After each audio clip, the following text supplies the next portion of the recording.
Hello, स्वच्छता मोहिमेचा आजचा दुसरा दिवस. आज घेतलं मी माझं कपाट आवरायला. माझं कपाट आवरणं म्हणजे खूप मोठा टास्क आहे, कारण ते किती वेळा आवरलं तरी पुन्हा तसंच खराब होतं. आज मला कपाट आवरायला खूप वेळ लागणार होता आणि मला माहिती होतं. त्यासाठी घरातली सगळी कामं आधी पटकन आवरून घेतली. स्वच्छता मोहीम राबवायची म्हटलं तरी घरातल्या कामांकडे दुर्लक्ष करता येत नाही. इकडे येताना एक बॅग भरेल इतकेच कपडे मी आणले होते.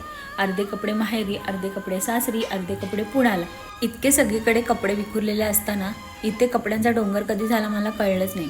कपडे ब्रँडेड असू दे किंवा साधे असू दे, कपडे असू दे किंवा वस्तू असू दे, सगळ्या गोष्टी मला जपून ठेवायला आवडतात. कदाचित त्याच्यामुळेच इतका डोंगर माझ्याकडे झाला आहे कपड्यांचा.